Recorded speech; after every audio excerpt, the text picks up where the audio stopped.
Today, I want to talk about who else? Mr. Lee Kuan Yew, the man who made Singapore, who made it to what it is today. All the pleasures that we get out of living in Singapore. If I have to say who is that one person, it is Mr. Lee Kuan Yew. I think he has, as I said earlier, he has done so much for this country. And now, the best thing that he can do for Singapore, for himself, is to step down. Why do I say that? I say that because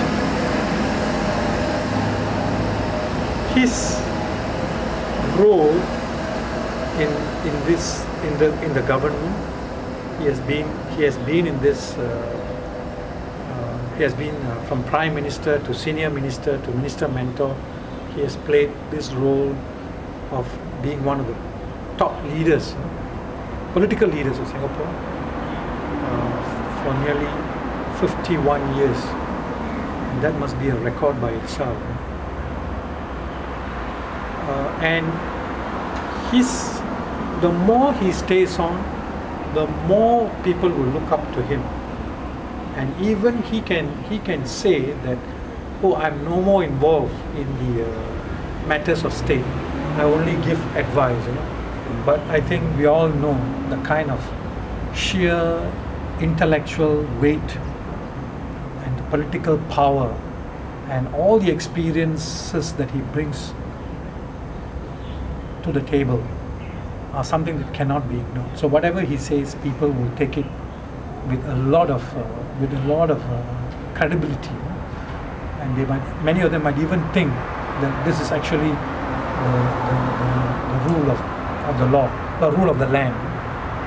Now, is that good for Singapore moving forward? And also, he has spoken many times about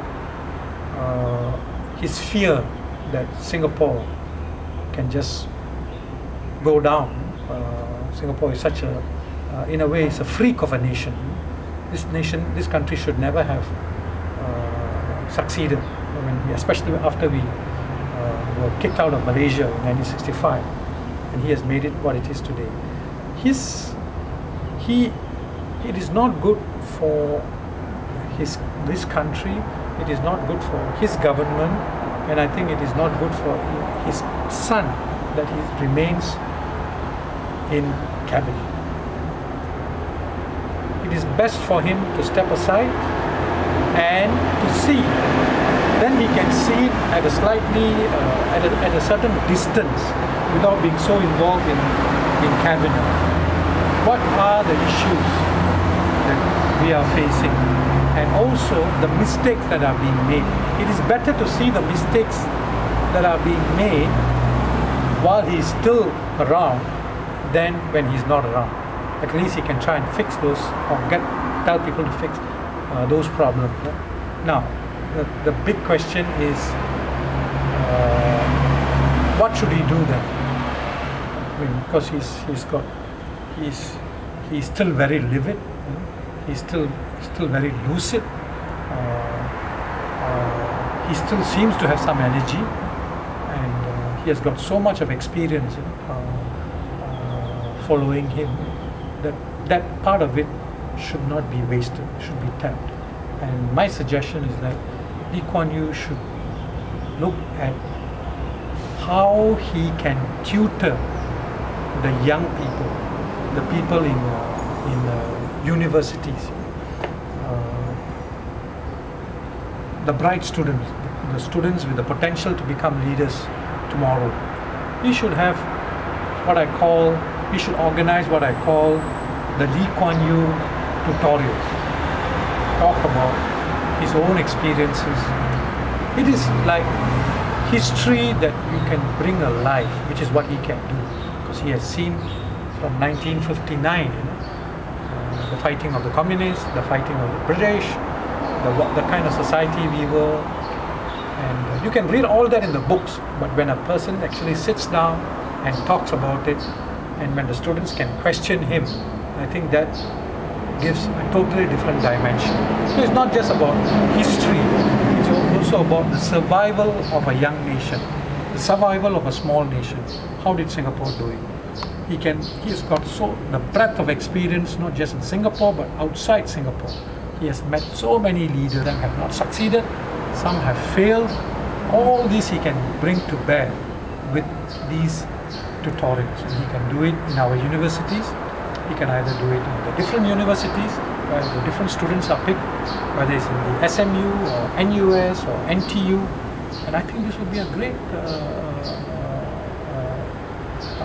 opportunity for Mr. Lee Kuan Yew to not just impart some of the things that he has picked up, but also to identify some of the potential leaders among the students, because his interaction will be very, very close with these students. Okay. Yeah. This will be these tutorials will be really, I mean, like all tutorials in universities where you have a lecturer coming to talk to the students, where they can have, and when tutorials happen, they are in small groups. When you are in small groups, you can talk more freely, people can ask questions more freely, and most importantly, Mr. Lee Kuan Yew can also identify some of the best brains, and maybe even recommend to cabinet, say this is somebody I think has the potential. So I think tutorials is one way to go, where he can really impart. As I said, it is like history being relived. It is history being relived.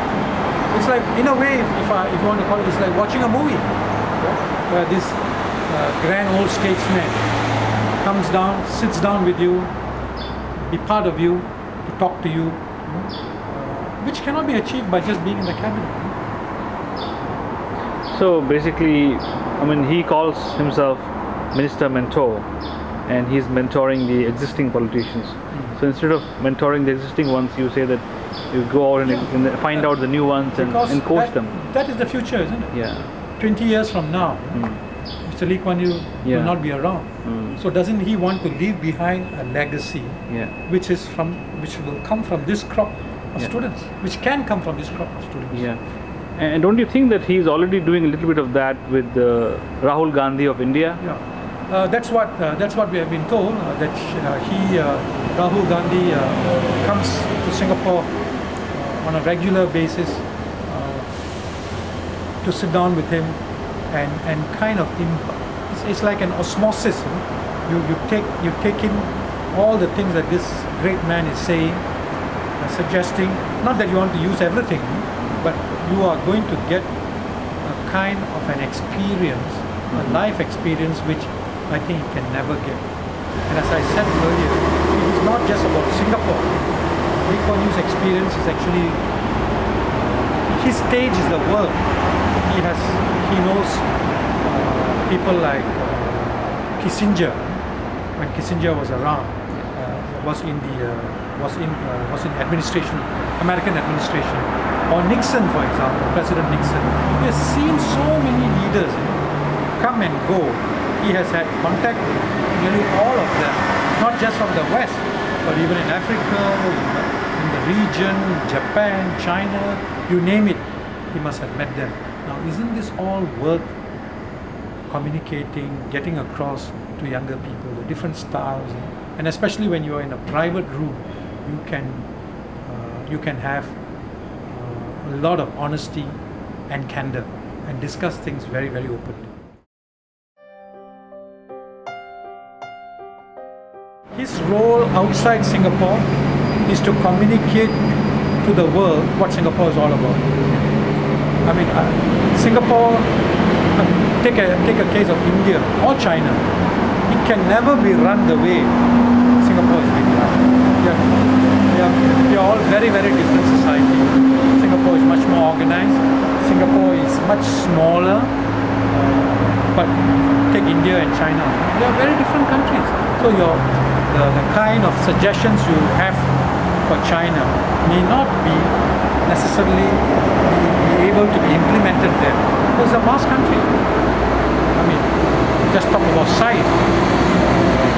The urban the urban centers and the rural centers, the divide, the politicians divide, all these are, I'm sure, going to have a major impact on